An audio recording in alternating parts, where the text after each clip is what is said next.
Good morning, everyone. Welcome to our second Community Development Series event as part of the Forum for Open Research in Mina initiative. I am actually wearing two hats today. I'm as Director of Operations for Forum and as the speaker representing Knowledge. So apologies, I'm going to effectively be chairing myself. We will be doing a formal introduction in a minute. We're just waiting for everyone to come in and join us. We'll give it 2 minutes for everyone to come in to the waiting room, and then we'll get started. You will notice your video and audio are off, but you will have an opportunity to ask questions both during the event and at the end, and we'll discuss that in a minute.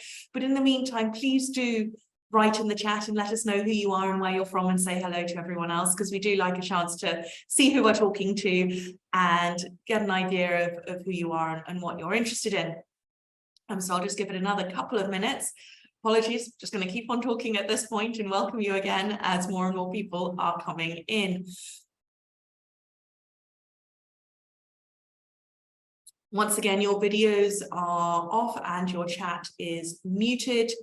But please do drop us a message in the chat and just say hello. We do like to see who's here and welcome each other. And I'm hoping that at the Q&A at the end of this session, we'll have a chance to really have a vigorous discussion and debate around this very complex issue.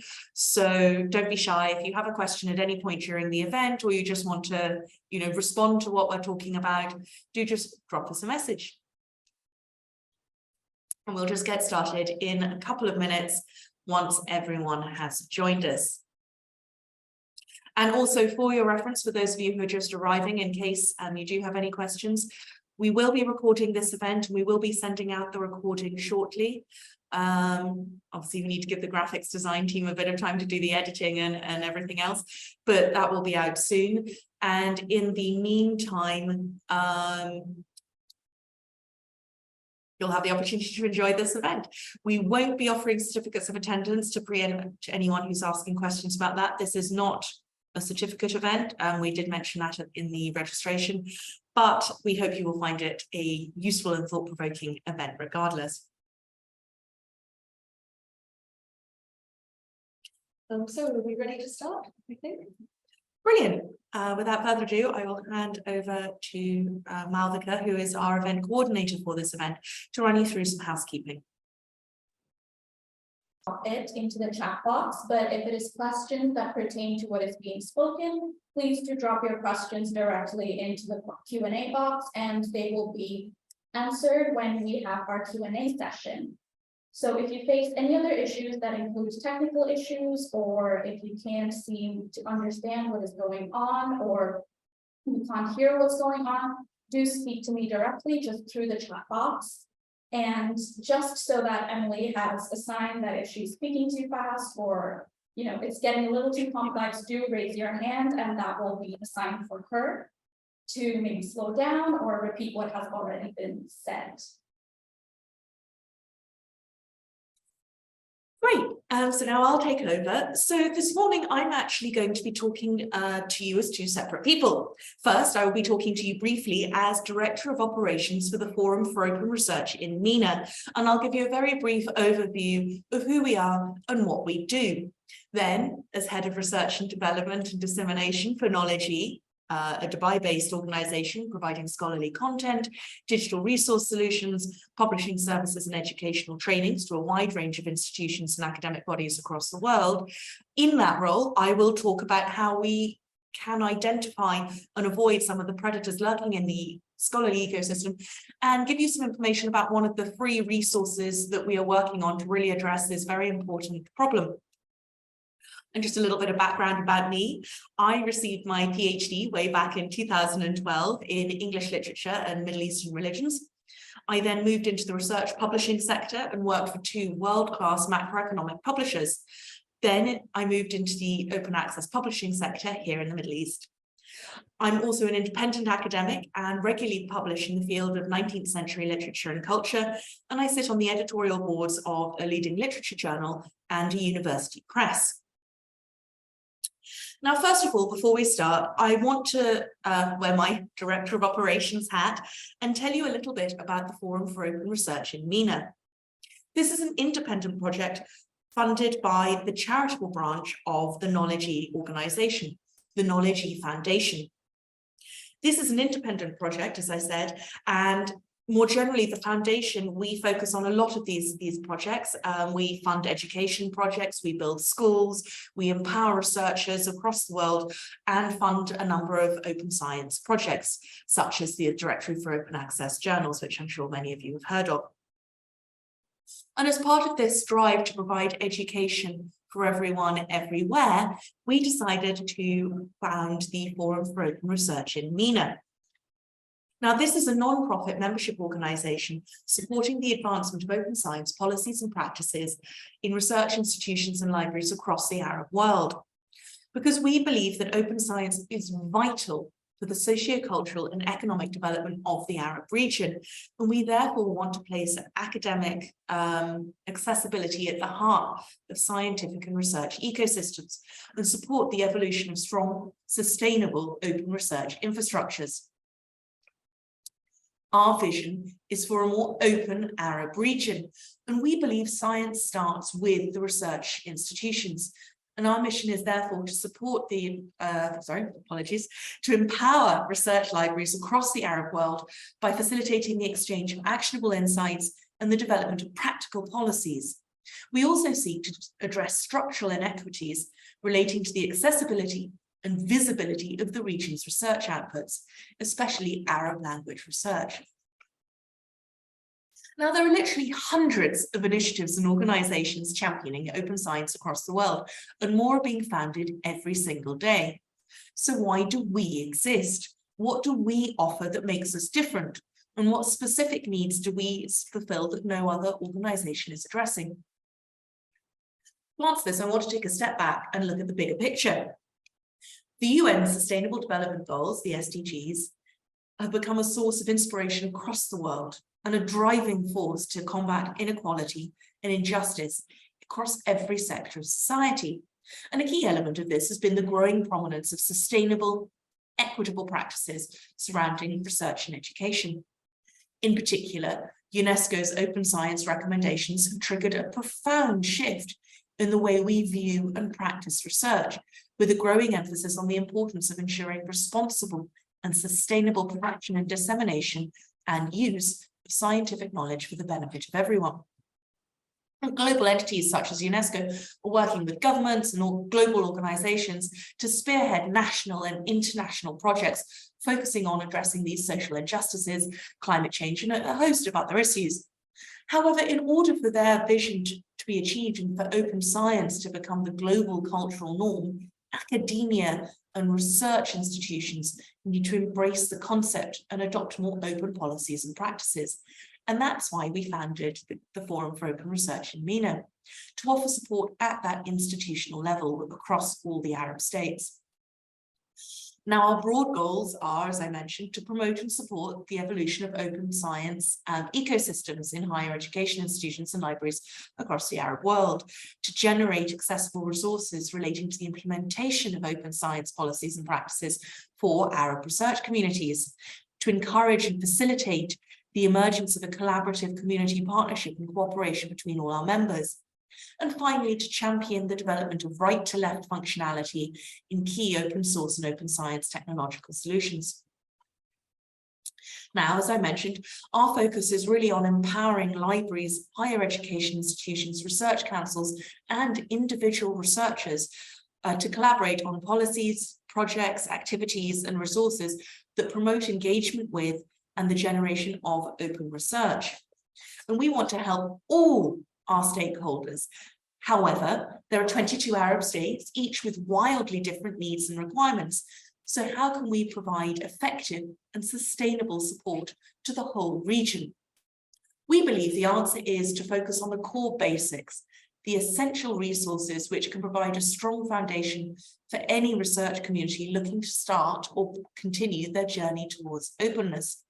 And we've therefore identified 6 key priorities that will help us establish those foundational elements to support any research community, regardless of the level of their human and digital capacities and prior engagement with open science.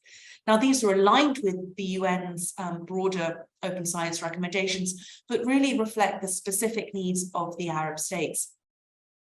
The first of these is to establish open science terminologies in Arabic and demonstrate the value of open science for key stakeholder demographics.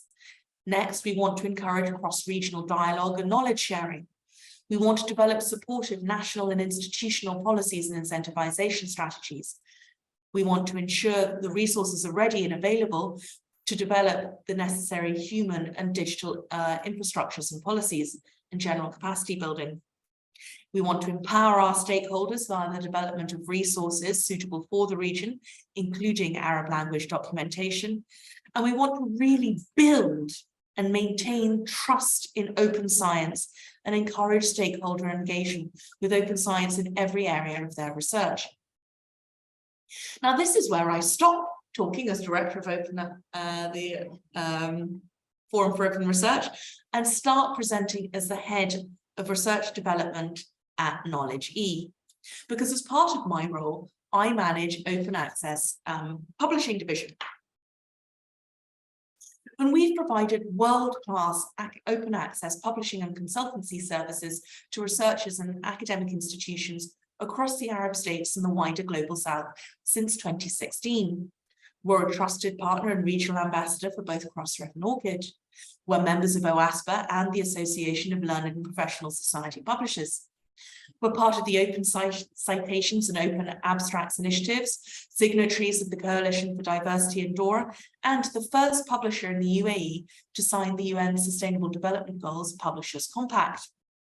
And as part of our commitment to the SDGs, we seek to advance open access across the region and combat misconceptions and mistrust relating to open access in particular and open science more generally. And today's talk is one of the many activities we perform. Another activity is our annual Open Access Week quiz. And I mention this now because the aggregated results from the last 3 years of this quiz offer some really interesting insights into the perception of open access in this region, which I believe are relevant to today's talk. Now, when we aggregate the scores for the last couple of years, a worrying trend emerges. Almost 20% of respondents don't fully understand what open access is, and a further 15% aren't aware of its benefits. 48% of respondents didn't know about the different tiers of open access and what this meant for them. Rather worryingly, 50% didn't know authors retained their own copyright. And most concerning of all for today's talk, 35% did not fully understand what article processing charges are and what services should be included when publishing open access. And when we move from this basic knowledge to perceptions, the responses are even more concerning.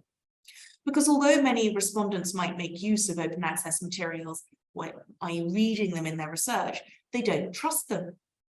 Almost 16% thought that open access research was low quality because they believed it was not peer-reviewed, i.e. they felt that open access meant no peer review. 18% thought that any journal charging a fee to publish was a predator. And finally, 26% of respondents thought open access was synonymous with predatory practices, i.e. any open access journal was predatory. And while these charts are only linked with open access, they reflect a really profound misunderstanding and mistrust of what open access means, and really highlight that, particularly within this region, but also I think it's a problem more broadly, that many researchers think that open access is a predatory movement, purely designed to steal money and research, and therefore believe that all open access content is inherently poor quality and bad science. Now, I've spent the last 2 days, I was very lucky, I got to spend the last 2 days at the annual conference of the International Association of University Libraries, the IATL conference. And unsurprisingly, open access was a very hot topic, almost as hot as ChatGPT, which everyone was talking about. And yesterday in particular, I had a number of conversations with librarians at various institutions from across the world about the difficulties they face in dealing with predatory publishing, which broadly falls into three categories. There are the difficulties as librarians they face as content gatekeepers, seeking to preserve scientific integrity of their library collections and prevent bad science and poor quality research from entering the collection. They also talked about the difficulties they face as financial gatekeepers in charge of dispersing money for APC fees and conference attendance, when it is increasingly hard to identify the legitimate from the predatory, the good from the bad. And finally, they talked about the difficulties they face in their role as educators, instructing faculty and students in scholarly communications ecosystems, and particularly focusing on where and how to publish and how to avoid those predators. And I think that really set the scene for me for what I'm going to talk to you about today, highlighting the huge threat which predatory practices pose for the global research community, drawing attendance to the lack of awareness about these practices amongst key stakeholder groups, and providing practical guidance on how to identify and avoid these predators. So let's get started. Now, publishing and evaluation with peer review at its core are essential components of the scientific endeavour. And as researchers, we work for years to produce publishable material. It affirms the value of our work. It allows us to engage with our peers and allows us to contribute to the discussions and debates in our field. Therefore, as academics, we devote hours of our lives to conducting research and writing it up. This can take months, even years. And this cartoon here, I've literally had this conversation with my husband so many times about my articles. It always makes me laugh to see this one, because even when we finish our article and we want to get it published, it still takes months and years again to actually get published when we follow traditional print publishing methods. And as a journal editor and a publishing academic, I know firsthand how long it can take just to find a peer reviewer, let alone go through the whole peer review process. So as an example, last year I had an article published, which I'd actually submitted for evaluation back in January 2020, a very long time ago. So the journal sent an automated reply saying they would organise peer review and let me know within 12 months. That's a whole year between submission and decision, initial decision, not even final decision. So then I had the process that the reviewers gave me some very helpful feedback and said, make the changes and resubmit. That whole process, there were some iterations, but it took about 8 months of doing the research, sending it back to the journal. They wanted some additional tweaks, and you all know how it goes. Then the article was formally accepted. However, it's only at that point that the publication process started, when my manuscript was passed to the journal's publisher. And this takes a further 6 months on top of the 20 months that have already happened. And even when it actually finishes that and we go through to it, the content has actually been published, and here it is in a lovely red copy and all beautifully printed, there's still a further 2 or 3 months while my content is indexed in the various repositories, the DOI is deposited, the databases collect the abstracts, and people can actually start to find and read my research. Now, as I mentioned, I'm a publisher as well, on one of the hats I wear, so I fully understand why this takes a long time. There's a lot of work going into it. You've got galley proofs, physical printing, binding, creation of online content, registration and deposit, and then all the indexes and discoverability. However, although I as an author received a nice shiny copy of that journal, everyone else has to subscribe. They have to pay to read it. So that means many researchers won't be able to read it unless their local library subscribes to that journal and either has a physical copy in their collection or digital access. Therefore, my brilliant idea, I say that, obviously I think it's brilliant. Most people probably wouldn't. But the brilliant idea is that that all the researchers have worked on for years writing, researching, and then a further year and a half, almost 2 years in that publication process. It's locked behind a paywall and will only be read by a handful of researchers working at institutions with enough money to pay for the subscription. Now, this is fine for me. I'm a literature scholar and our research has a very long shelf life, and we're able to take a longer term view about that sort of thing. You know, it's not medicine. It doesn't, you know, go out of date. Also, as an independent academic, I don't have publishing output KPIs to keep my job. So speed of publication isn't a problem for me, but it's different for professional researchers. Some of you have time constraints and quotas to fill to keep your job.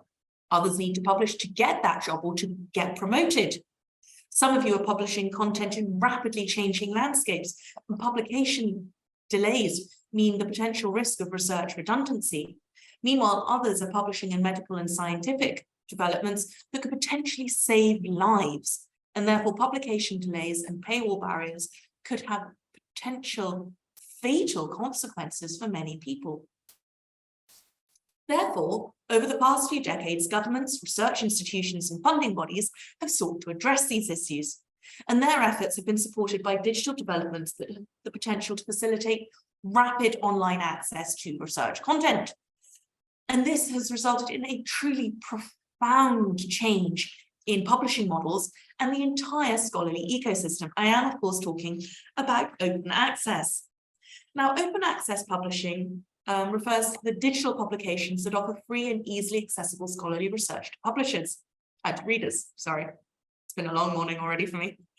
And this model of publishing differs greatly from traditional publishing models in many ways, which require readers to pay often substantial subscription fees or be affiliated with a major university or academic body, such as a library or you know, whoever.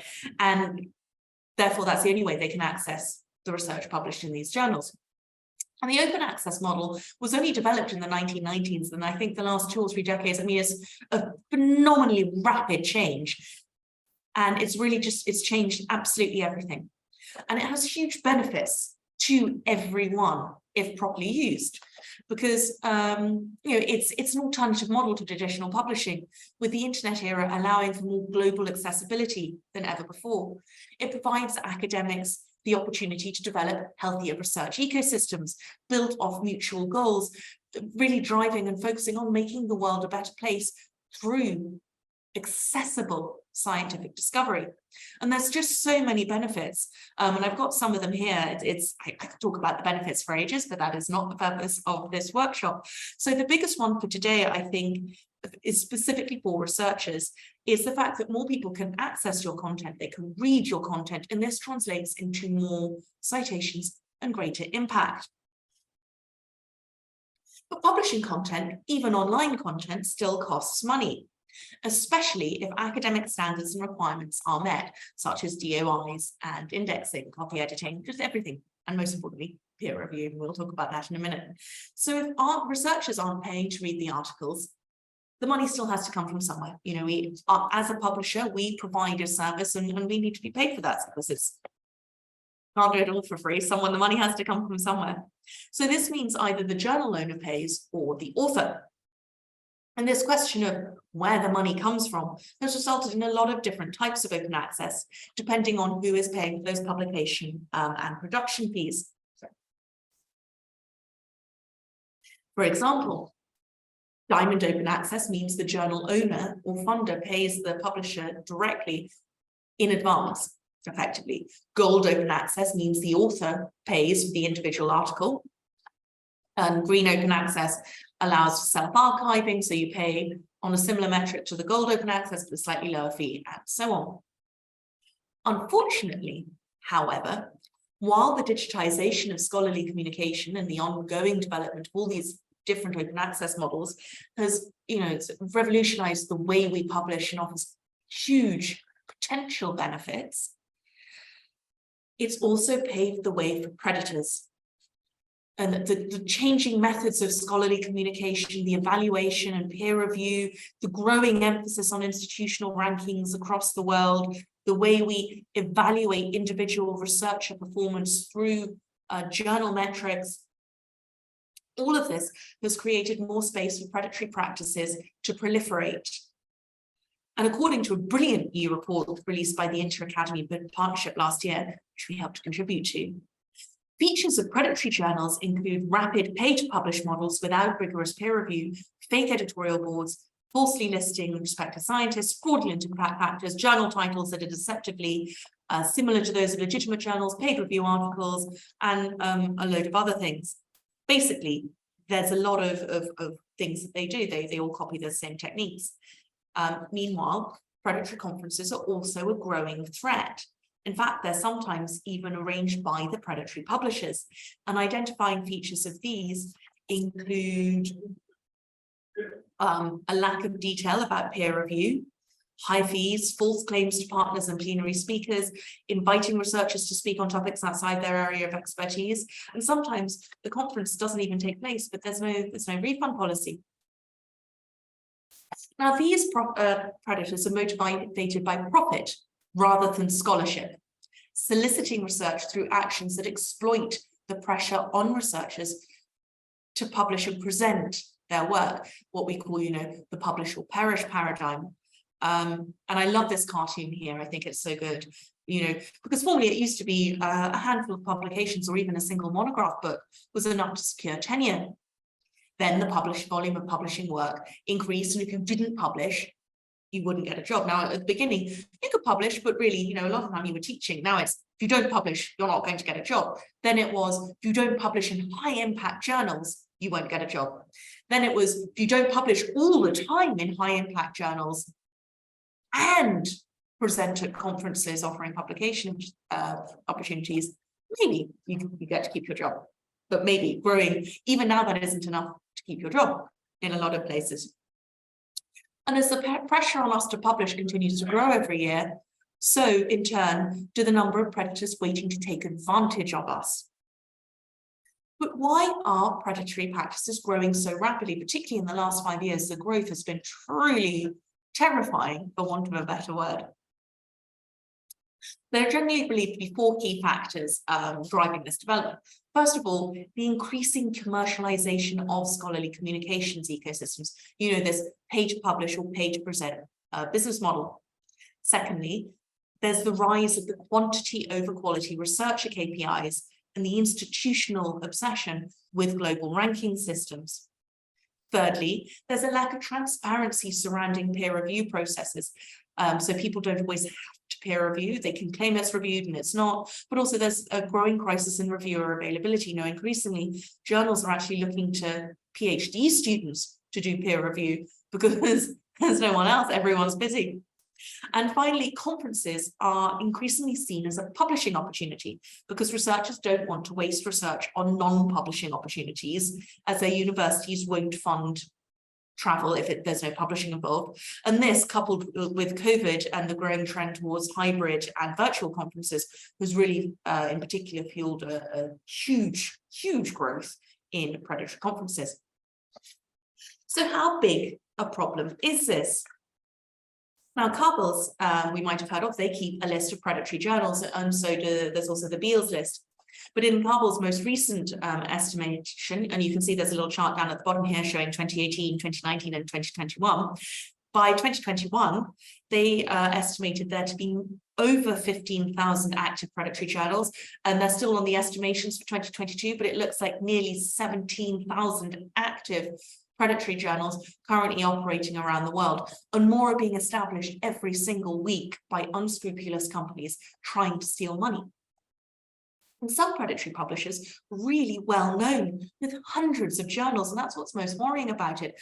Scrip, China-based publisher, has huge numbers of journals, and everyone knows about it, and it's very worrying, and they're doing more and more and more. Another study recently calculated that there were over 13,000 articles in Scopus which were published in predatory journals. And meanwhile, new research by scholars on conferences suggests, and here you can see the THE announcement about this, actually outnumber the real scholarly conferences last year, which is astounding. Meanwhile, the IAP report estimates that every single year, over 1.2 million 1.2 million researchers are impacted, succumb, or tricked by predators in some form.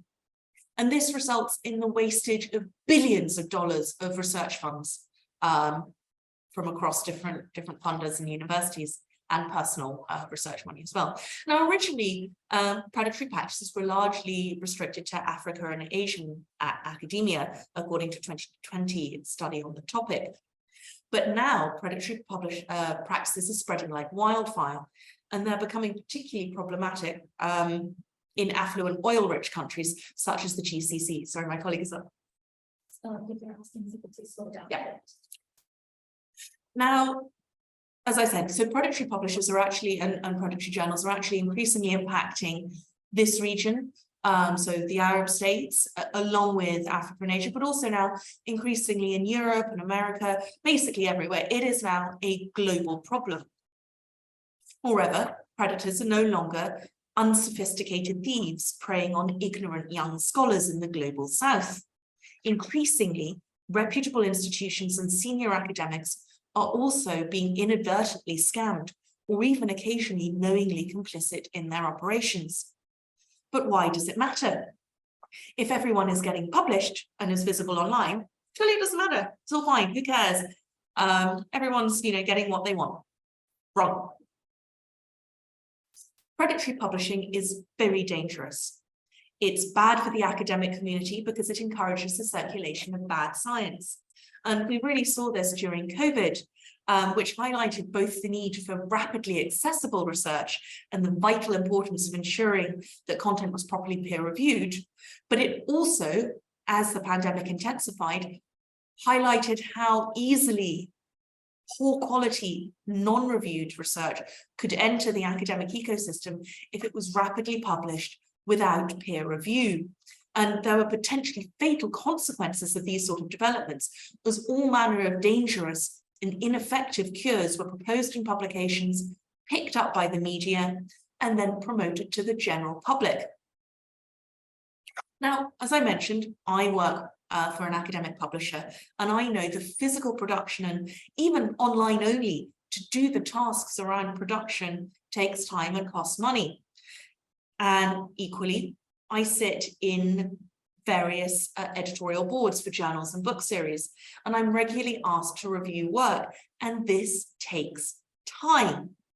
So if the journal is promising ridiculously fast publication, you have to ask yourself, how do they provide this without proper peer review?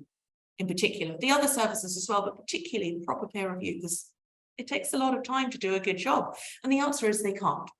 And this lack of peer review results in poor science being openly disseminated. It therefore contaminates the knowledge base. It damages public trust in the scientific community. It wastes public funds.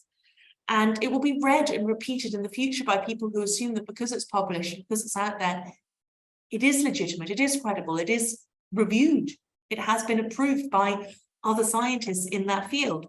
And over time, this contaminates everyone. People stop to trust everything.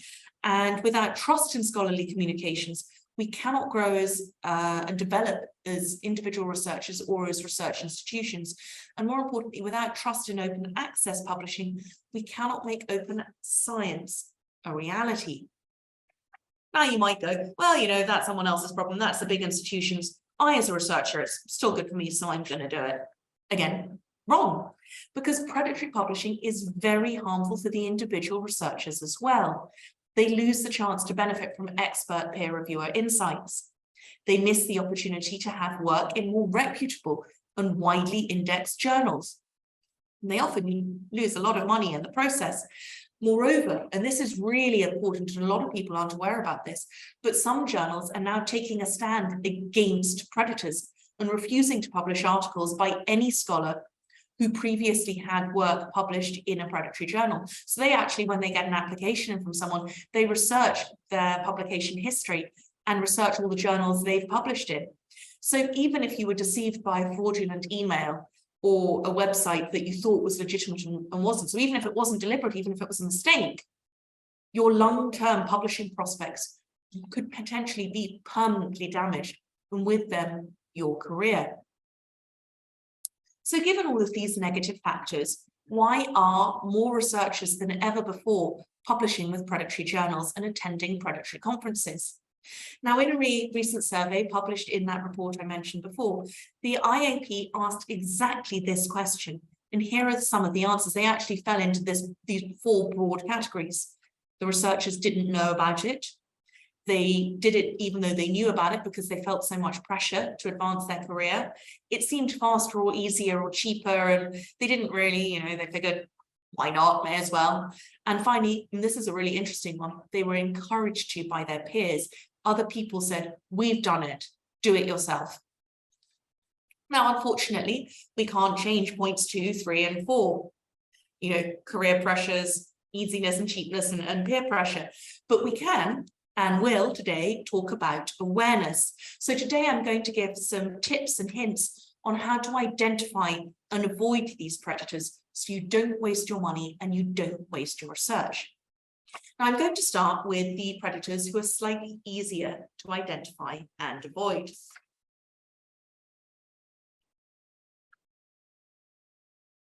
Now, in order to identify predatory journals, we need to understand exactly what they are and how they operate.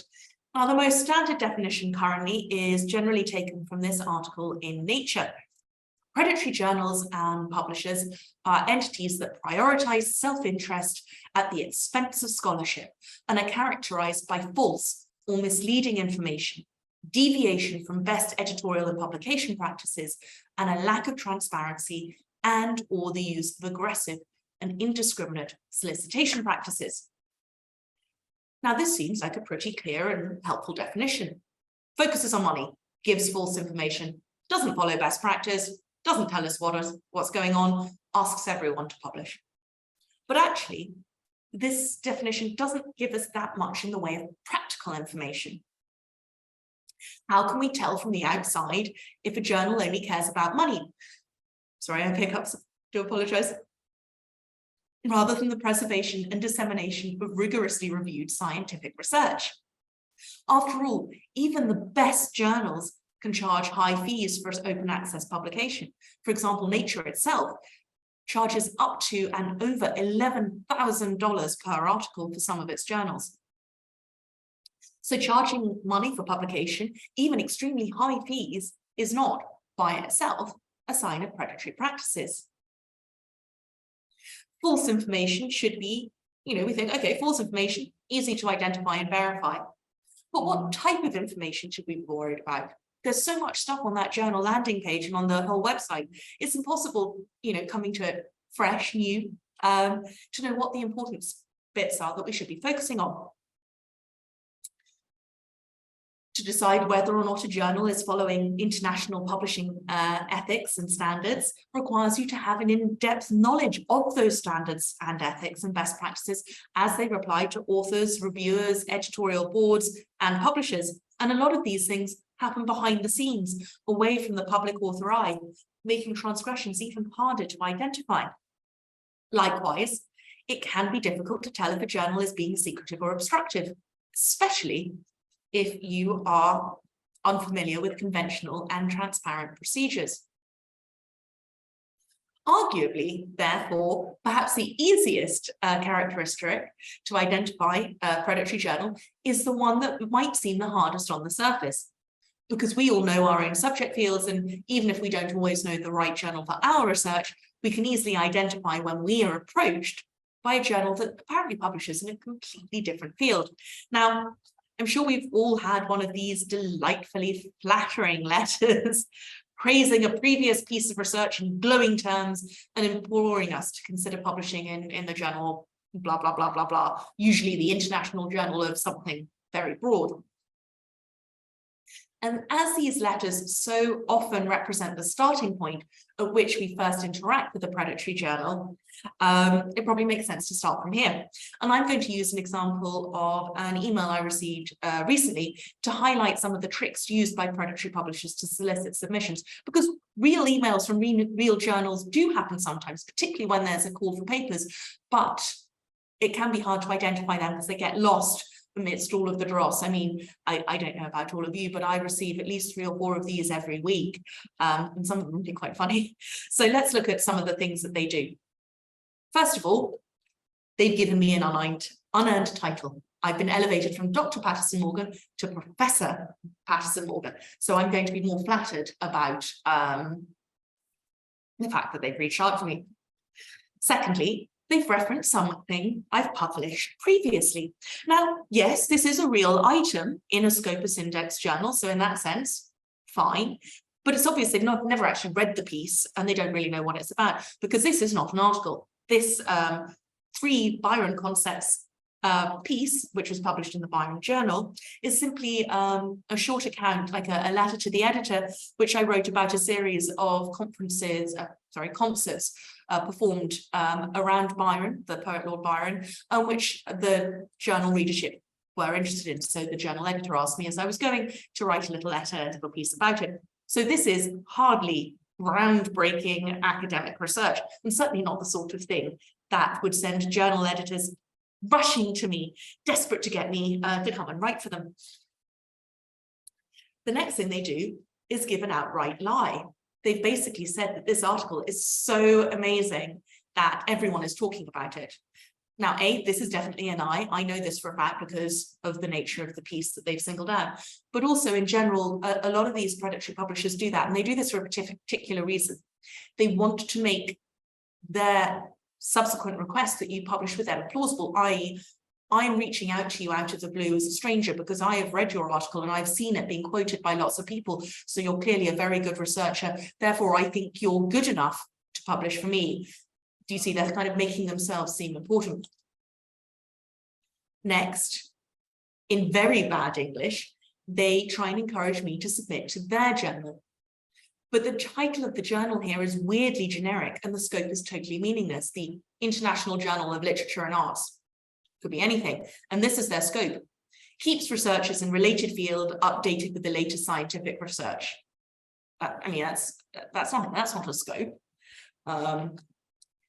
In addition, they also add some extra flattery.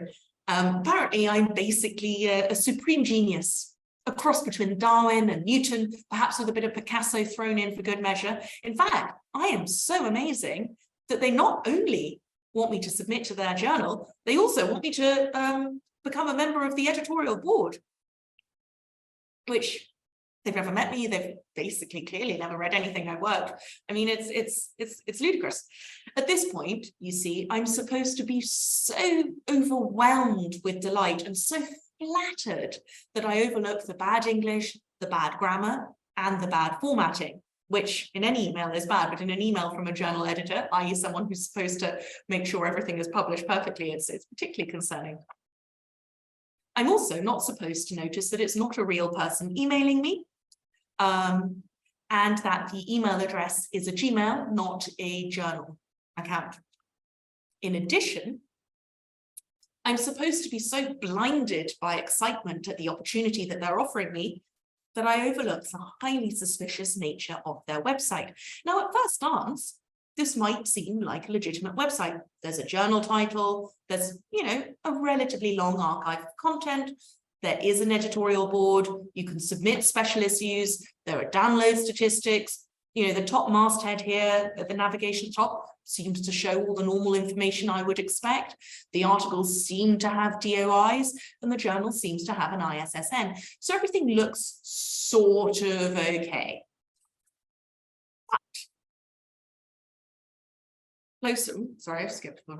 Closer investigation shows a number of issues on this website. Many of the editors, when I go looking them up properly, they don't exist anywhere at all, let alone be listed at the universities that they're allegedly listed on here. They do not exist as people outside of this website. Some of them do, but not all of them, and that's a big red flag for me. Secondly, the title is very broad and it has international in it. Now, a lot of these journals, one of the things they do is to make themselves seem more important and to encourage you to come and publish with them is they say the International Journal of blah, blah, the American Journal of blah, blah, or the British Journal of blah, blah. So if you have one of those 3 things and the content doesn't seem to be specifically focused on British culture, for example, if it's the British Journal of literature and arts, I would expect to only see articles about British literature and British artists in there. So again, these buzzwords, they're very deceptive. The scope, as we mentioned before, was very broad, but also didn't say anything. Effectively, it made no mention about the unique contribution of the journal to the academic community, about the unique thematic focus, about the types of articles they accept, about the preferred authors they're looking for, about the preferred readers. Basically, their scope was about 3 lines long and could be summarized as, we publish stuff, give us your stuff. Not very credible academically. There's no mention of peer review processes here, even though on this website they say be a peer reviewer and listen reviewers, there's no actual mention that they conduct peer review. The index list includes random names that don't actually exist, but sound sort of similar to real indexes, and also include a number of indexes which this journal is not actually in when I went to those indexes and checked. It doesn't follow the the Committee of Publishing Ethics Guidelines, or those of any official ethical body.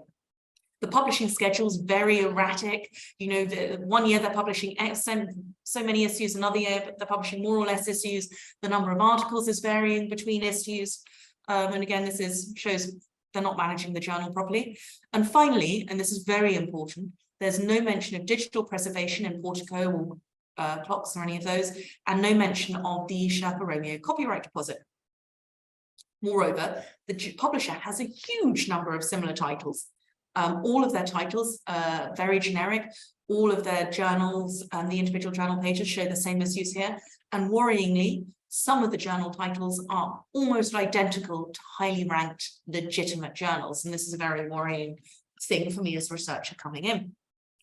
Now, historically, it used to be really easy to identify a predatory journal.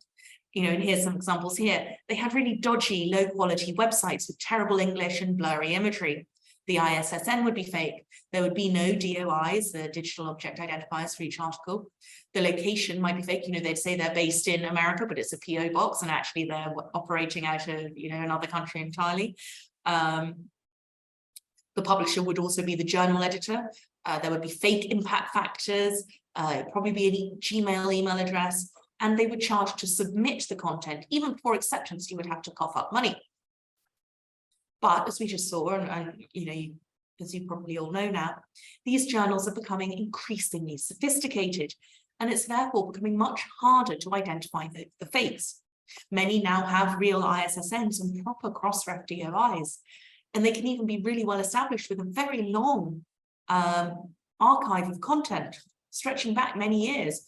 Moreover, some of these duplicitous practices can be extremely difficult to identify until after payment has been collected and the article published.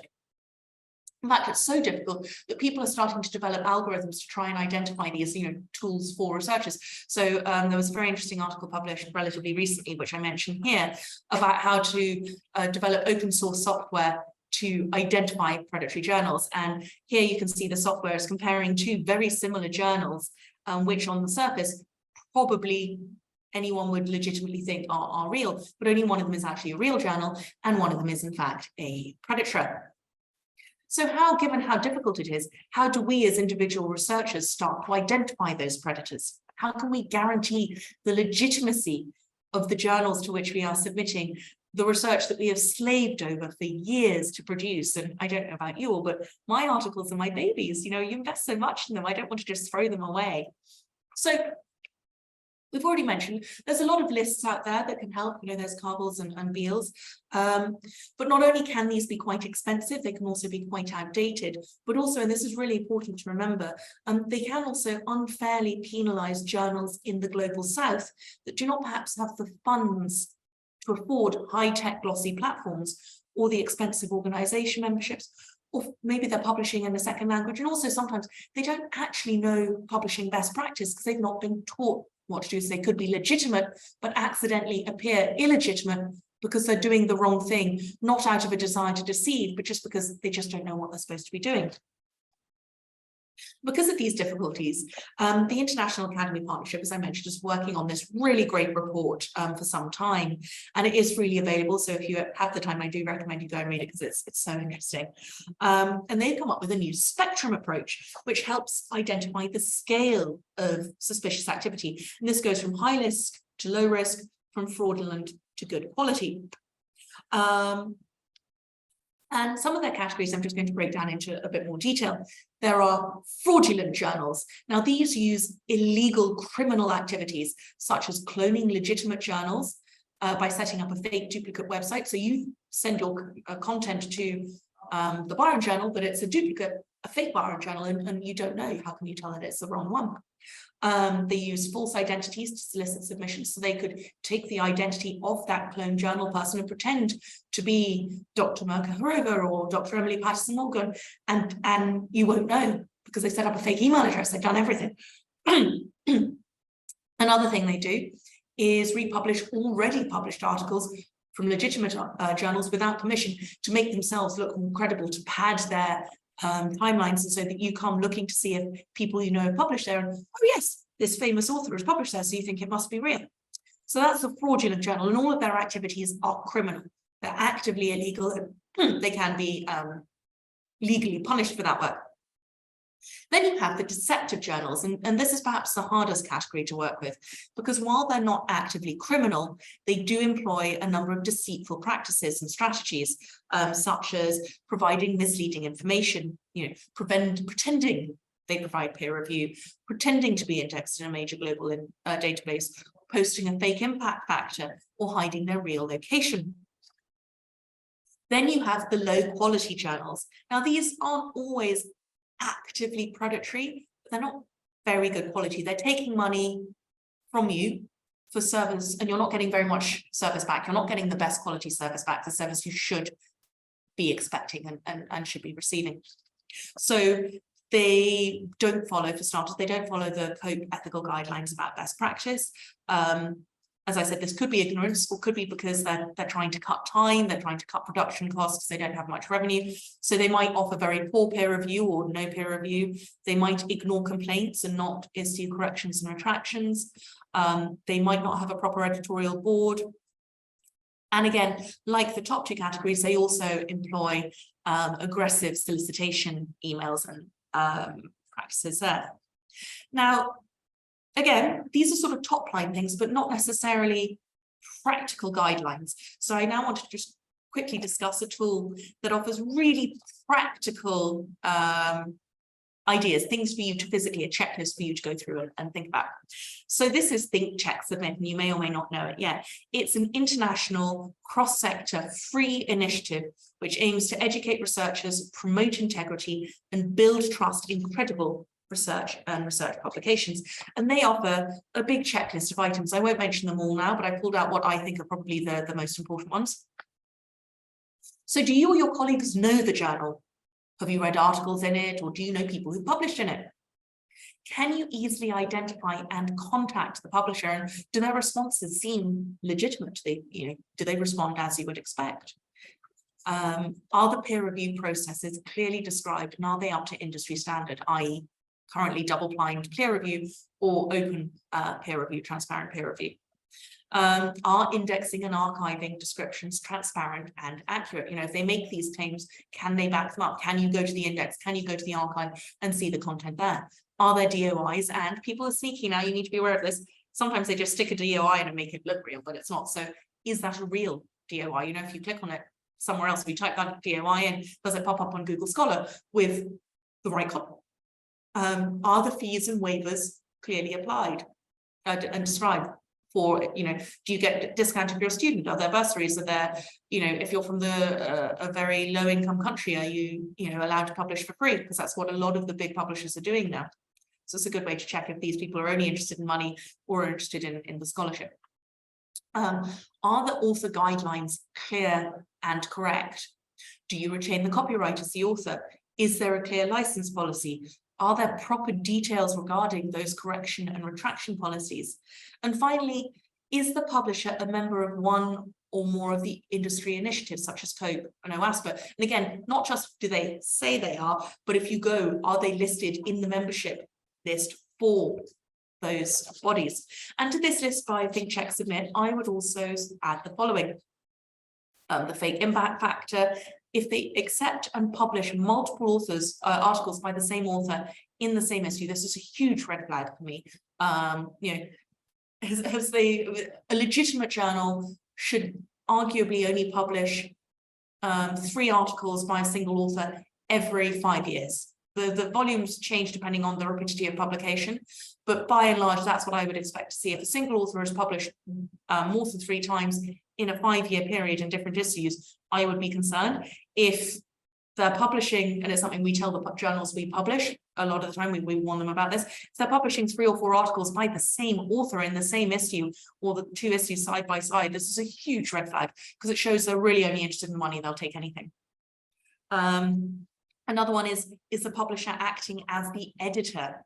You know, is there a proper editorial board, or is it just me, the head of publishing, being the editor-in-chief? Because that's, again, another no-no. The overly generic title and scope, we've already mentioned. The frequently publishing out of scope is a big red flag. You know, if the journal says it's the British Journal of Culture, I don't want to be seeing articles in there that are not explicitly and directly focused on British culture. If they're publishing about America and Dubai culture, it's out of scope. That means they're not interested. Sometimes there could be a case for a special issue or something, but otherwise that's another red flag. Those excessively flattering emails inviting you to submit. And finally, what we mentioned before, that unrealistically quick peer review. It's not credible that they can publish within a week, within 2 weeks. So if they're saying they can, it's a red flag. There might be a specific reason for this, but by and large, that's a big red flag as well. In addition to sort of checklists of criteria and really learning how predatory journals operate, there's a lot of other things you can do. One of the big ones, and I would recommend this anytime you're getting published, is do look and see if the journal is in the directory of open access journals. So that's the second block here on this flowchart. I think that's a really important one, because the directory of open access journals is specifically focused on open access journals, unlike the other indexes, and they are rigorous in their evaluations, and they're constant. Every year they reevaluate everything. So although there are, you know, things happen sometimes, predators, as we said, they're sophisticated, they might creep in, but by and large, this is a really good indicator that it's a legitimate one, particularly if it has the directory of open access journal seal, because that's a really high indicator of publishing standards. Ask your colleagues if they've heard anything negative about the journal. You know, we all know people in our network, not just in our own university, but more broadly. Ask on social media, you know, Twitter. I see so often people shouting out to the Twitter sphere and asking if anyone's heard anything bad about a journal they're not sure of. And 9 times out of 10, they will get responses and they will say, yes, this is a predator, please avoid, I was scammed by it, or, oh no, I published here, it's a really good journal, they're just not great on this particular field, so they sometimes look dodgy. So it's a great resource. You know, the community is here to help everyone. We all want to help each other as academics, so make use of each other. Check the lists, if you can check the lists. As I said, it comes back to checking the community. I think it's really important. But also, one thing you can consider as well is, if you're worried that it might be predatory, don't publish gold or bronze open access. You know, publish at diamond. If they're not going to take money from you, you personally as the author, then they're much less likely to be predatory, and you can probably publish with them securely and feeling safely about that. Ultimately, the fact is, as a researcher, you have created something unique and valuable. It might only be valuable to a small number of people in your niche subject field, but it is valuable. So don't throw it away on the first publisher who approaches you, because sometimes they will only be interested in your money and they won't give you the service and support you have earned. And ultimately, by publishing in the wrong place, your research will not get the recognition it deserves. Just have a quick drink before we move on. There are, as we've seen, there's a lot of stuff out there on predatory journals, and although they are getting more sophisticated, they are also still, you have to put in a little bit of legwork and do some checks, but by and large, you can identify them. And the academic community is becoming increasingly aware of the damage that they do and that sort of problem, and the fact that it's important to go and do that research and identify whether or not they're predatory. What is less recognized and less discussed are predatory conferences. And that's what I really want to focus on today, is really talking about this problem in particular. Like predatory publishers, predatory conferences are focused on making money, not supporting scholarship. They don't care about your research. They don't care about the academic community. They just want money. And because of that, these organizers tend to hold loads of events. You know, they want to make as much money from us as researchers as possible. So they pack in these events, and they seem to be very important and high impact and legitimate. But the themes are broad again, and there's lots of lies. They tell lies, they steal people's identities. There's a lot that they do that is fake. They lie about their partners, they lie about the speakers, they lie sometimes about the organization. They also lie about their commercial status and often pretend that they're non-profit. Sorry.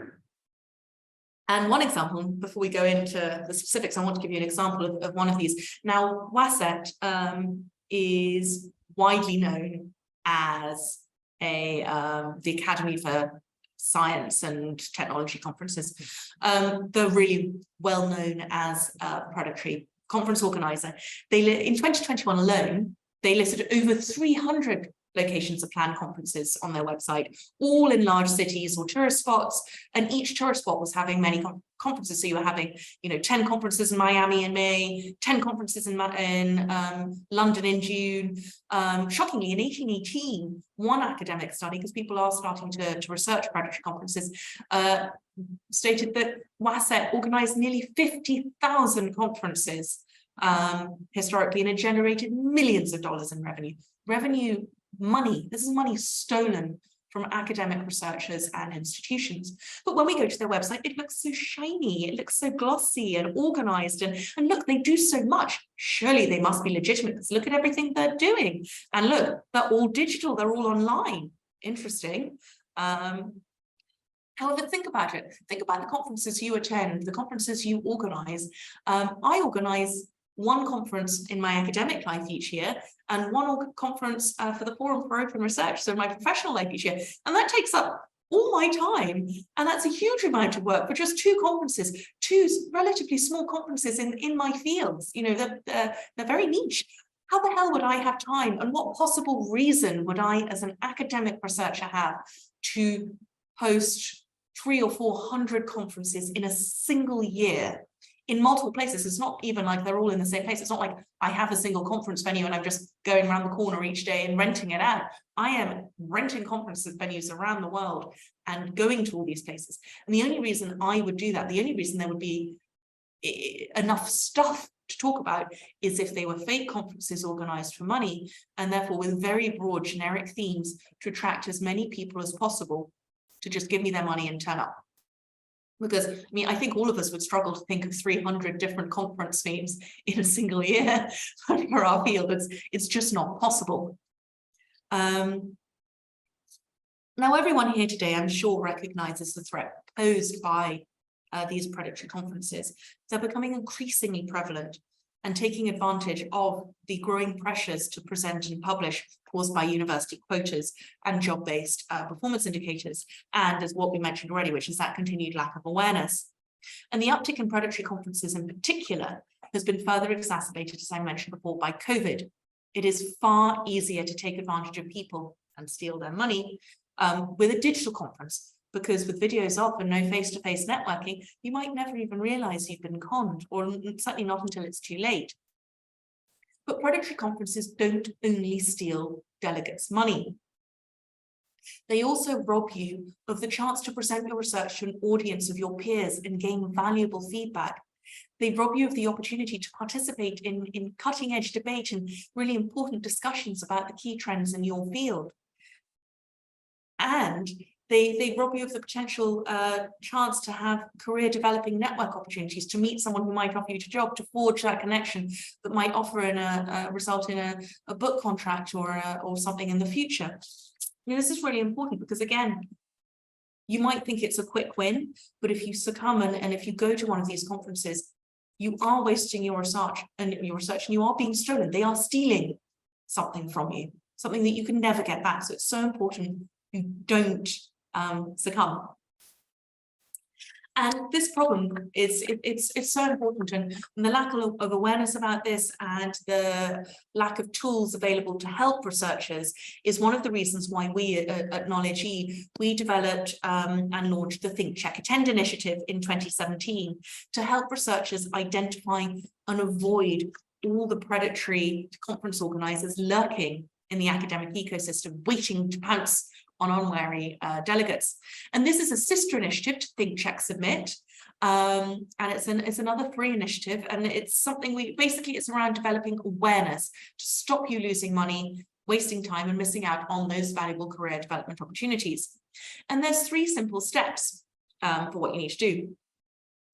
We try and raise awareness of the existence of predatory conferences by asking researchers to think about whether this is the right conference for them to attend to present their research and whether it might be real or fake.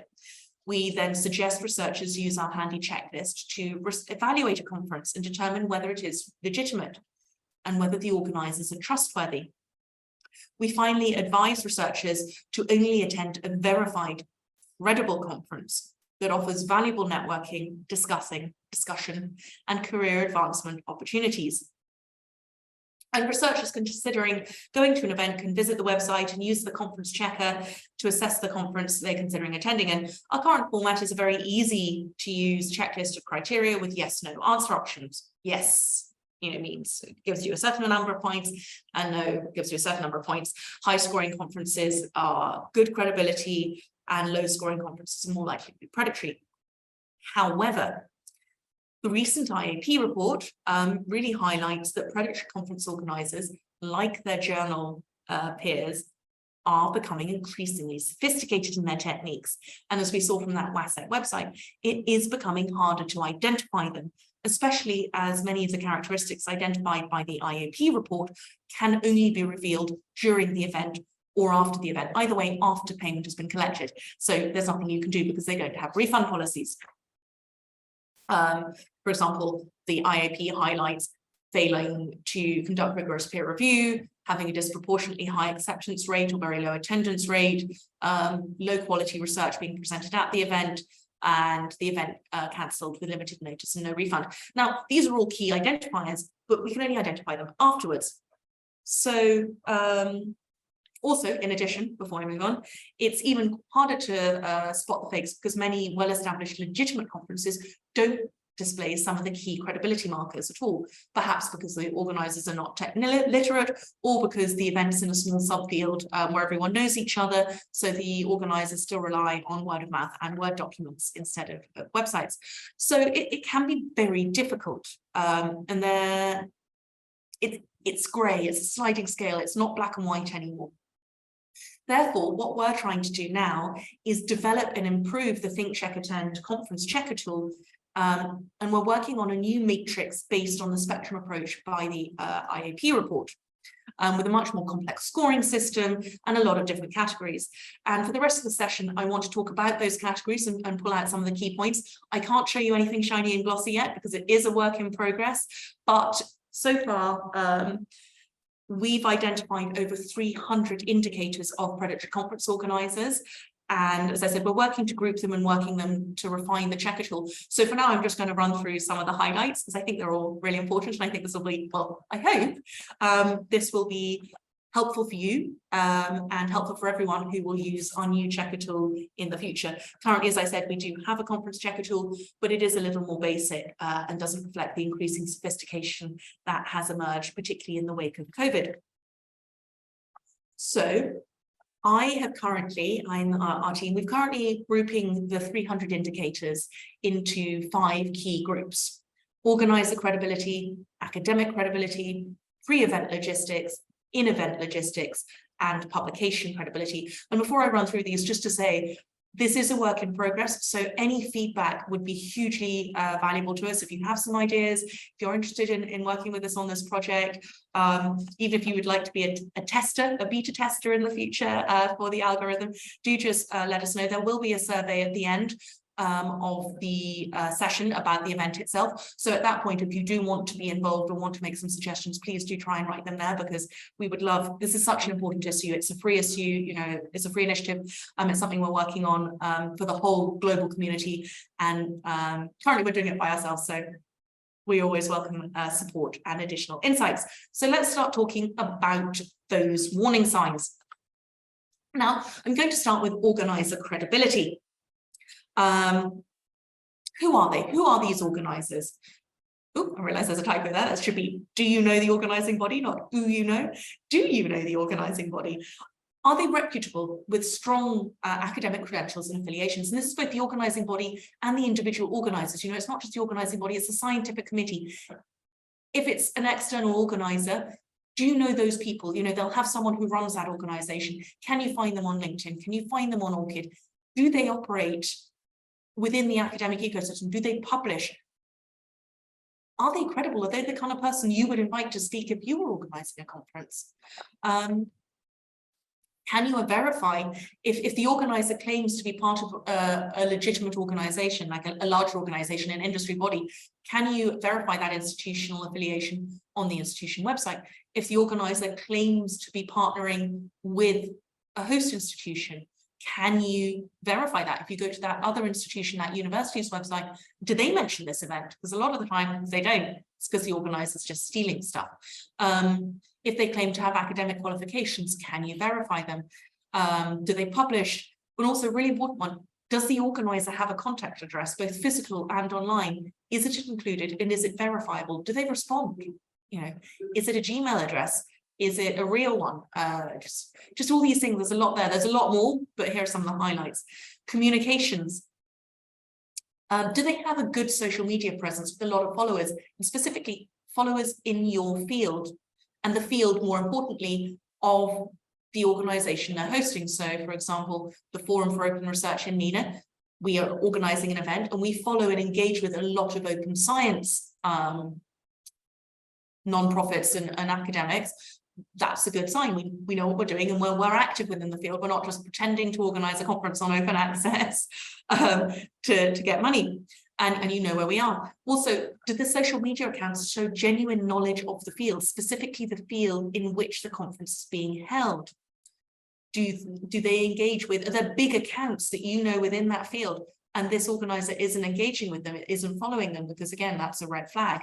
If you get in touch on social media, do you get a rapid response, and does it make sense? Does it smell right from someone within that field?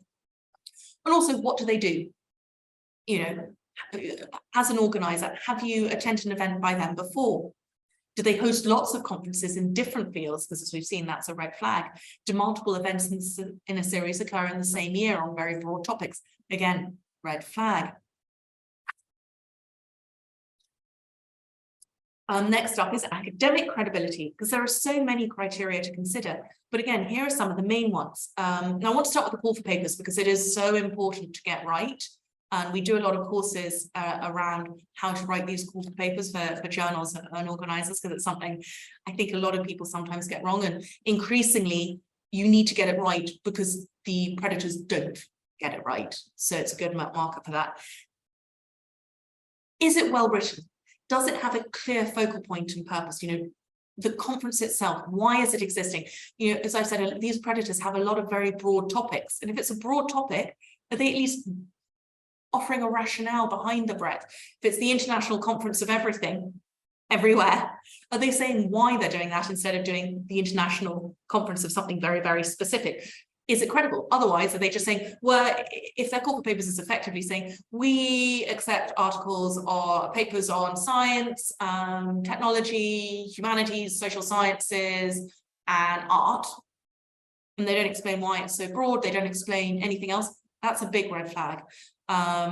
What are they saying the conference is contributing to the field? The purpose of the conference is not to make money. It's not to get published. The purpose of the conference is any conference is to encourage free and fair discussion and debate around an important topic within that field. And it is, if they're not saying what that topic is and what contribution the conference is making to the academic community, then I would be very suspicious of them.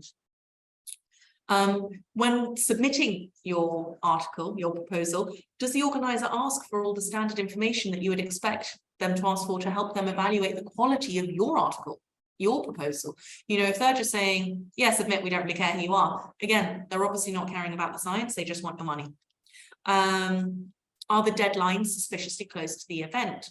You know, rigorous peer review, as with journals, is really important. If it's a high quality event with high quality research, I expect them to be dedicating 2-3 months even to evaluating that,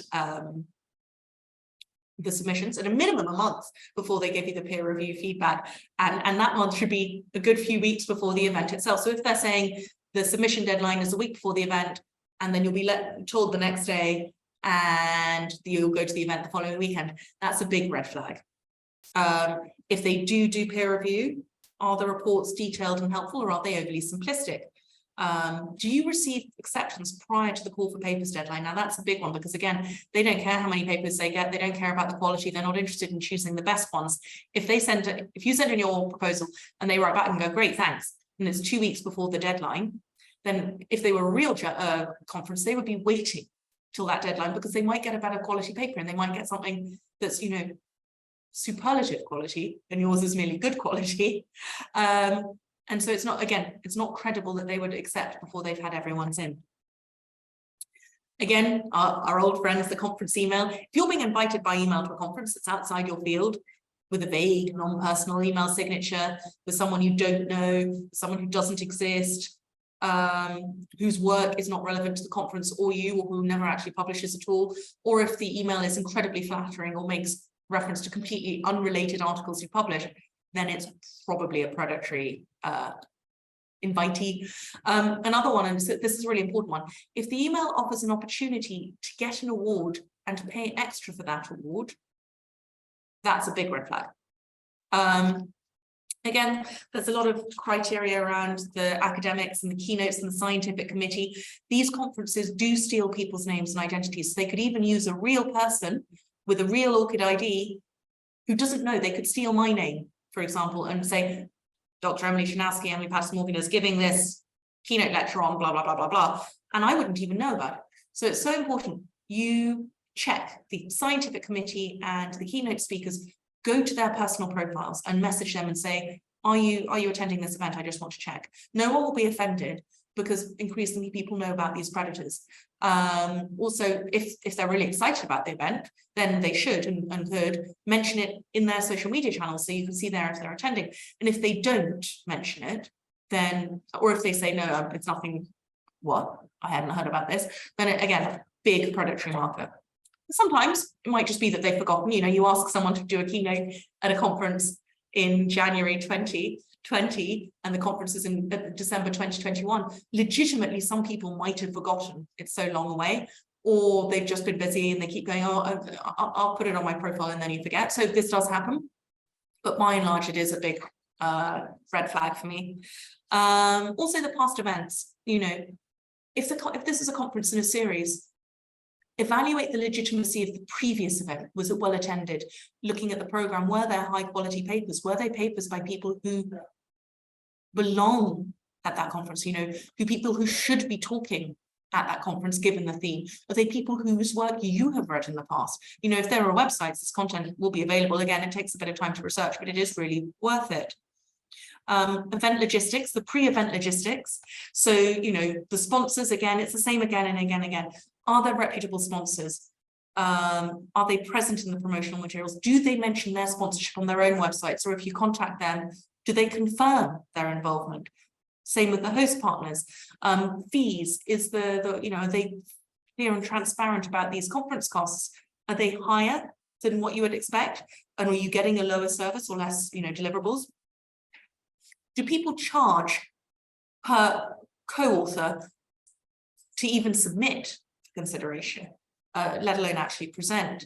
Are there higher fees to speak than just attend? As I mentioned, are there extra fees for awards? Are there high and often compulsory tourism or social gathering fees? All of these are bad. Equally, if there are no mention of student discounts or grants or bursaries, that's bad because again, it shows that they're focusing on the money. Is there a cancellation policy on the website and is it reasonable? Because if not, again, they're focusing on the money, not on the service delivery, the quality of the service. The program, obviously early doors, you can't see the program, but later on, does it look good? Are the people speaking the kind of people you would expect to be speaking? Have you heard them speak on similar topics within your field before? Have you read work by them on similar topics within your field before? Again, does the event look like it's got a really tight-knit program of relevance, you know, panels on key themes and key areas within your field, not just a random generalness of like they've taken a whole load of names and just thrown it at a sticky board and gone, great, that's our program. Would this event, and this is what you have to think about, would this event, attending this event, allow you to develop networks and gain useful insights into cutting-edge developments in your field? Is there a credible opportunity for you for meaningful academic exchange? And also more generally, are they helpful with planning on travel and logistics and food and all these sort of things? Or are they unhelpful? Are they offering certificates, relevant certificates? Or do you get a certificate of attendance just for paying the money and you don't even have to attend? That's another big red flag, I'm afraid.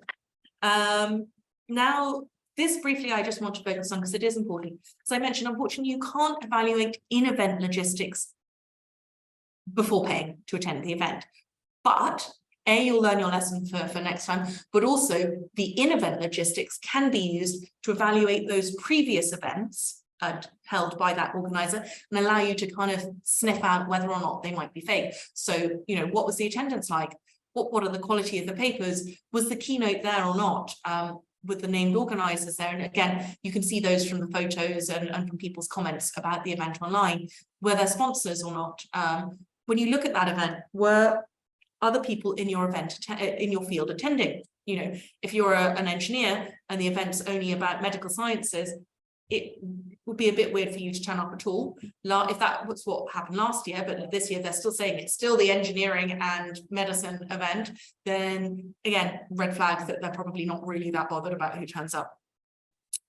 When you look at the event, are multiple events happening from different conferences in the same room at the same time? So what some of these predatory publishers do is they have websites for the International Conference on Art, the International Conference on Medicine, the International Conference on Engineering, the International Conference on Geography, for example.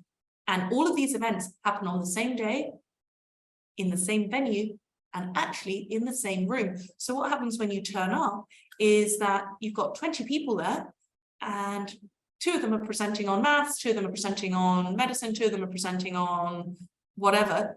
And they all think they've paid to attend a conference purely in their field. And in fact, the conference organizers just saved a load of money. No one's really turned up, just thrown everyone in a room. And that's obviously, it's a waste for you. There's no one to network with, no one to share your ideas with, no feedback on your research before publication. It's basically, it's just a complete waste of time. And, you know, it's a big thing to work on. Basically, overall, if the event's low quality, the venue is low quality, and the prestige of the event was clearly over-exaggerated this year, or even last year, it's a good bet that the same thing will happen again. Now, I just want to finish off with their publishing claims. This is a very brief one because we've kind of gone into it in depth already for the predatory journals, but there's a few things that sometimes predators do for conference publishing specifically that are worth pulling out again. First of all, they request money for publishing as part of the registration fee before even seeing and reviewing the final article. Big red flag. They claim indexing and journal specifics that can't always be verified. And it's very important you check. If they say they're going to publish your work in the journal, if they say it's going into this index, check with the index, check with the journal, check with anyone you can think of. And also then look at that journal and evaluate it. Have you read content in that journal? Do you know someone else who's been published in that journal? Do you know the editorial board of that journal? And have you read their work? Can you verify they exist? You know, all of those things we already discussed earlier. Is the journal that this conference is publishing in relevant for your field? And is its scope suitable for your work or too broad? Does it have all of the things that we would want if we were publishing HTML, DOI, share features, ISSN, and everything else? And finally, and this is one increasingly a lot of journals are doing, Are they trying to charge an extra fee to even be considered for publication prior to the conference, prior to the peer review, anything else? Is it all, are they just trying to get money from you at every single opportunity? Because, as we've said, this is a big red flag. Basically, for conferences, remember, as with predatory journals, it is a spectrum. So if you hear about a conference that you've not been to before, it could be great. It could be a really great new conference, but do take a minute and stop and think and check before deciding whether or not to attend, because it could be a fantastic career opportunity, or it could be a complete waste of money. And, if that research is then taken and presented and published in a bad journal and presented to an empty room, you can never present it again. You can never publish it again. That research is gone. I mean, it's published, but no one's going to read it. No one's going to look at it. No one's going to remember you from that conference and go, oh my God, I remember your paper from last year. So for example, at the IATL conference I was at yesterday, people were coming up after my paper and going, I remember the paper you gave at a different conference in a different country last year. That's so interesting and great to see how everything's developed. And that's the thing, you lose out on that if you go to a bad conference. So please do take the time to check. As I said, it is a work in progress right now. There is a conference checker available now, but there is a better one in the future. In the meantime, don't give up on open access publishing, because remember all those benefits from the earlier slides. It is good for you as a publisher. It is good for universities. It is more accessible and gives you the opportunity of more reads and more citations. It offers more routes of promotion of you and your research and far greater potential impact. Now, finally, before we end and have Q&A, because hopefully you have lots of questions, I just want to put my Forum for Open Research hat back on very briefly and just say we hold an annual forum, a big conference in a different Arab state every year to enable all researchers, librarians and open science champions to have the opportunity to attend in person as well as online. And I'm delighted to announce that this year we will be holding the event here in the UAE in Abu Dhabi on the 23rd and 24th of October. And Khalifa University Library will be our host partner. And the conference theme is democratizing knowledge, the evolution of open science research ecosystems and research communities in the Arab world. And it's actually, I think, 226 days left now, not 227. But the call for papers is now live. And you can access it via this website or via the QR code. And I really do hope you consider joining us there, because we'd love to have everyone's insights. We accept papers in English and Arabic from in-person and online speakers, and you might even want to talk about some of the challenges you face with regards to predatory practices. So I'm going to put my Knowledge-y Think Check Attend hat back on again now and open the floor up for Q&A. I'm just going to stop sharing so that I can see people. Or actually, I'll have to pull that up. But yeah, please do. Who has any questions from me? Firstly, thank you, Dr. Emily, for that informative talk. And I'm sure we all learned a lot, but I will start with the many questions that we have. So firstly, it was asked what is meant by publishing the peer review history. Does it mean publishing when the peer review was received, where it was received, and when it was published, or does it mean something else? And how is that related to review and quality? So the peer review history, it's more around the transparent peer review in particular. Sorry, someone just mentioned they had a problem with the website, so I've just dropped it in there again. If anyone wants it, the Call for Papers website, I've just added that. We have two websites, so it's the initiative website and then the event website. So this is the initiative website, but you can access the event via that. So around peer review, so open peer review, I actually have a really great cartoon that I found that I was hoping to be able to use today and couldn't. What it is around open peer review, the reason it works, and the reason why knowing more about the peer review helps, is that you can see that it's actually happening. You can see the quality of the research. So open peer review is they publish the review. You can see the review. You can see what the reviewer has said, and then you can see how the author therefore has probably responded, because you can see the difference, how the finished article looks.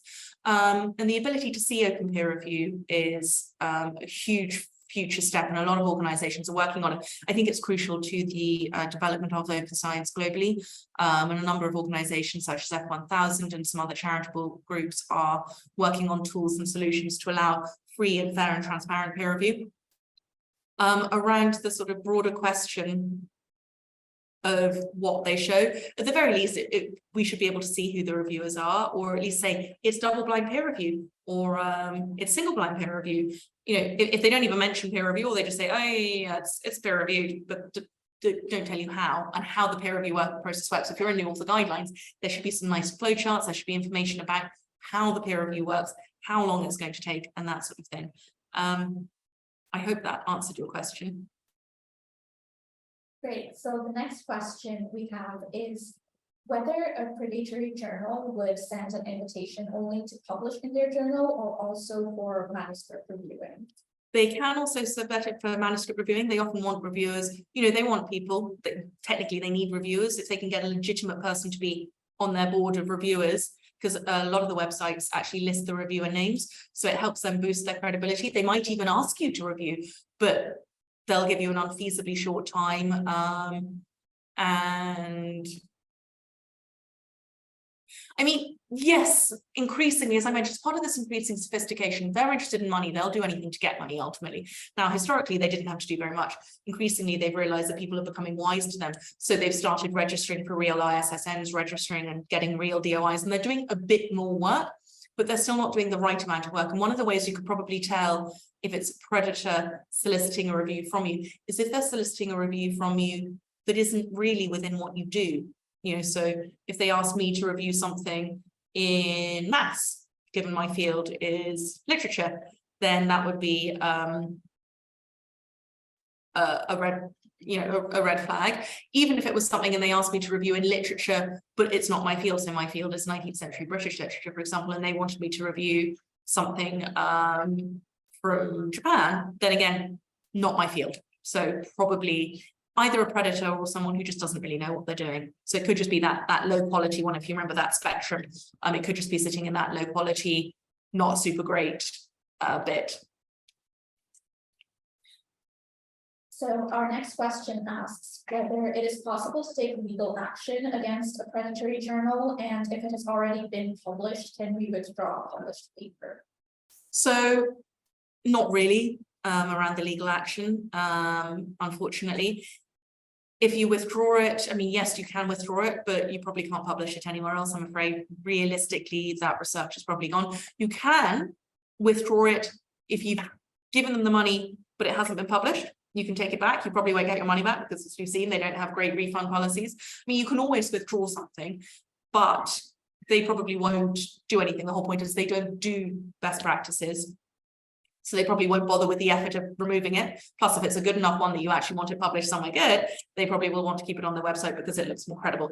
And, you know, there's a lot of legwork involved in retracting an article. You have to change the DOI, you have to put up a correction retraction notice, you have to publish an additional article and register that DOI. So I would say always try. You lose no harm by trying, but there's no legal way. They're illegal operators, so they're already operating outside of best practice and law. So they probably won't do anything. Unfortunately, it's part of the problem.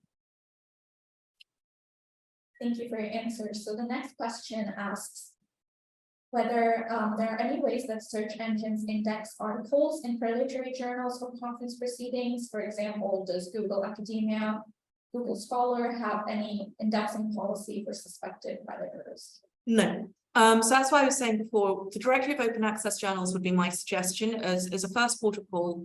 Always go to them. Now, as I did mention, I think I touched on it, but maybe didn't go into great detail. None of these things are 100% because, as I mentioned, the Global South, there's a lot of journals being published in many countries where they're not predators, but they're not necessarily following best practices. Also, even something as, you know, that tries to be as inclusive as the Directory of Open Access Journals, a lot of content in the Global South is not being indexed anywhere, not because of its bad quality, but because the journal owners are isolated and tend to be nationally focused rather than internationally focused at present, and often don't know. Now, a lot of what we're doing We're working with various partners. It's one of the things we want to do here, wearing my forum for open research hat. It's one of the things we want to do is promote that awareness amongst journal owners and stuff. But it's just because they're not in that index doesn't mean they're predatory. It might mean they just don't know about the index or the importance of indexing or how to go about indexing. And as a publisher, one of the big services that we provide for this region and also in Asia as well, particularly in Indonesia, is that index support, because we know how to get stuff indexed, we know what you need to do, we know how to conform to best practices, how to make sure you are conforming to those global academic standards and publishing standards. So that's one of the services we provide as a publisher, is very much helping and guidance and support. But what that means is there are hundreds and hundreds, thousands of journals out there in key regions that are completely legitimate and are not predatory, but aren't in these indexes. So there's no, I'm afraid there's no one size fits all, black and white. As I said, it's not a black and white, it's not a yes or no. And there's no sort of quick check. You have to go through the steps. If you want to be 100% sure and you're a little unsure, you have to check everything, because no single criteria is 100% guaranteed to be accurate, because there's so many variables going into it all.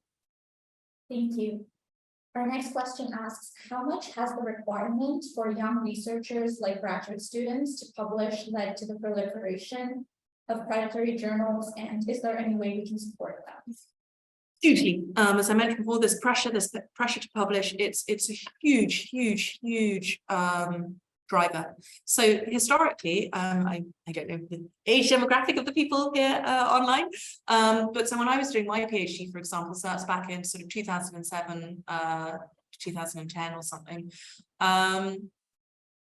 you didn't even have to publish. You weren't even really expected to publish during your PhD, as long as you got an article or two out, you know, after your PhD was on from your research, and you know you were doing pretty good. You got an article in a Scopus Index journal or something, like you're doing really well. And the thought was that 2 or 3 years after that, you'd have your monograph, your book, your first book, and then you'd start looking for, you know, your permanent role. Now I'm hearing, particularly in America, but across the world, I'm hearing about, in order to even apply to do a PhD. So you're an undergraduate, you've literally just finished, you have to be published. You have to be published, not even once, but 3, 4, 5. There's so much pressure now, because those universities and those governments are really desperate to get those rankings. So they're not even going to give the opportunity to study a PhD to someone who isn't already contributing to that ranking system.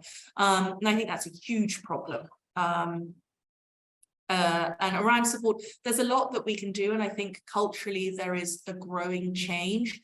I think the big one, unfortunately, that in the immediate term, how we help the students and the early career researchers is giving them awareness, you know, workshops like this, encouraging them to use tools like ThinkCheck Attend, like ThinkCheck Submit, encouraging them to think, to evaluate, to use the critical and analytical skills that they apply to their PhD to the question of publication. You know, when you're doing a PhD, you're using your brain, you're evaluating information, you're making informed judgments. That's what we do. And that's what we teach students as they do their PhDs. So to my mind, I think it's a natural extension of that is we teach them how to direct that critical acuity onto the question of where and how to publish. And that's the immediate one. The longer term one, unfortunately, it's a bigger picture. We need to work and lobby. It's, you know, one of the things that the Forum for Open Research wants to do is, you know, we need to work with institutions and at that governmental lobby to change the way universities are evaluated, to change the way researchers are evaluated, and to change the way journals are monitored and measured, because all of those metrics are forcing people to publish quickly and really driving emphasis on that pay to publish, pay to present model. And unfortunately, it's a bigger thing. Until we fix those big issues, the pressure is going to continue. Okay, so I will now ask the most popular question that has been asked by multiple people, which asks whether MDPI is a predatory publisher, because it has been recently mentioned in lists of predatory. Yes, so this isn't really my role. We offer guidelines rather than not, but certainly I do agree. MDPI pops up on a lot of checklists. It's they publish a huge amount. I think I read an article the other day that they account for almost something ludicrous like 5% of all open access content published a year or something. Like that's not quite sure that's the right statistic, but it's very like astoundingly large statistic. And their content is read. It is quoted by other people within the MDPI ecosystem. So yes, I think what they are, they're rather like that conference organizer that I gave an example of. They're the kind of ones that are so large, that are so huge, that they're sort of changing, that they're like a Jupiter, they're like a whole planet that's entered the publishing solar system, and they're changing the way we operate. They do display a large number of hallmarks of predatory publishing, and they are undoubtedly more focused on revenue generation than academic rigor, but because they publish so much, they have to provide a certain quality of service. So they're not as bad as some of the other publishers out there. But yes, I would, on a personal level, I would not personally publish with them. I would say that much. I don't know if that, hopefully that answers your question. Great. So just to close this, could you please share, which is again asked by a lot of participants, a reliable list or reliable number of websites or tools that could identify? Well, I mean, I literally just covered this. So I would say there isn't one. That's the thing. They come out of date, new journals come the whole time. I'm afraid there isn't one. So I was saying you just have to check. You have to check, you have to do the legwork, you have to do the research. We're researchers, we research, it's what we do. We have to use those skills to really, you know, we apply the knowledge, the skills that we have in our day-to-day life. I mean, by all means, do mention and inform people about what is happening, what should be happening. The best way is to keep people aware and just always, if it's unfortunate, but if it seems too good to be true, it just might be. But also I notice all of you are really focusing on conference journals. So I'm just going through the questions, and there's a couple of interesting ones here. I just want to mention one because I think it's quite important here. So someone has asked me, being Dubai-based, which I am, how we here see the landscape of predatory journals and conferences in the region. And given the focus of this talk is on this region, I think this is a very important question. And I would say it's not as bad as in some areas, but it is growing. It's growing very, very rapidly because everyone wants to have a conference. Everyone wants to do something. Everyone wants to go somewhere. And the universities have a lot of money, a lot of them. There's a lot of money here. There's a lot of drive to be the best education system in the world. And, you know, I attend these universities. They are outstanding. There are some truly superlative faculties and universities here, top ranked in the whole world recently. But that means there's a lot of money flowing into education. There's a huge pressure to pay to publish. So there is a growing concern about predatory journals here in particular. That being said, there's a much more profound mistrust. I think everyone is very suspicious here of predatory publishing and open access, as you saw during the quiz at the beginning, which sort of is helping people take that step back and pause and think. So it's severe and it's a growing issue, but not as bad as some. But as ever, you know, there are so many places we can go to check. So just to recap, because more people are asking the same questions again, I can see them coming in on the Q&A. Just as a reminder for all of you, if you missed some of the earlier bits, places to go to check. If you're worried about your journal, go to ThinkChecks Submit. This recording also will be available on our website, and we'll be emailing it afterwards. So there will be a permanent record of this event for you all in the future. But go to ThinkChecks Submit, go to ThinkCheck Attend, look at the Directory of Open Access Journals, look at online, go online, ask people, ask the Twitter sphere, ask LinkedIn, you know, people will help. We're here to help. Everyone wants to help you. If you're in doubt, also, you can always email us. We're always happy to give some extra tips. But yeah, this is very much what I would say is use the existing resources. More resources are being developed as things are becoming more sophisticated. You know, we are becoming more aware.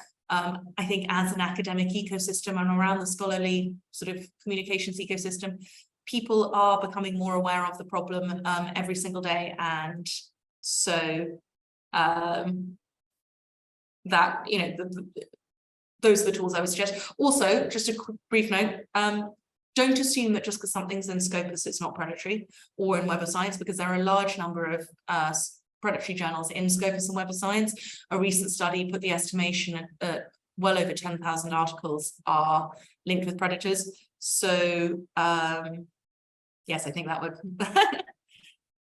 that would be it. And like I said, if you want to reach out, my details were available at the start of the event. And if you have any further questions, do just drop me an email and I will be happy to help. And I will just share my screen once more again, because very briefly, before we wrap up, am I sharing my screen? Yes. Just want to remind you all about what is coming next. So this is, as I mentioned, this was the second of our community development activities. And I hope you all enjoyed it and found it very helpful and useful. Coming up, we have rights retention for researchers from the director of the coalition strategy. So this is really important around, open access and open science and copyright. Then we'll be talking with the Directory of Open Access Journals managing editor about their strategy for spreading open access in Northern Africa. That is a French language workshop, so do be advised that it will be in French. And finally, coming up in June, we will be talking with ORCID. Many of you will probably be familiar with their digital identifiers for individuals, about improving transparency and trust in the the research community. Now, if you enjoyed this event, or if you have suggestions for more events and you want to let us know either what you think worked today and what you think didn't, but also topics for future open science topics that we can find experts and collaborate on, please do fill in the survey. The QR code's here. That will allow us to have a record and follow up. And as I mentioned before, if you are interested in helping us develop and test the ThinkCheck Attend conference tracker tool with the new algorithm once it's finished, please do give us your details. And if you have any questions that you feel we didn't answer, if you do enter them in the survey, we'll have a record and I will try and get back to you with that information as soon as possible. So once again, thank you so much for letting me talk at you for quite a long time. And I'm sorry we don't have more time for questions now. I do appreciate there were some more questions in the thing, but we have run out of time. So yes, thank you very much. And we will end the event now.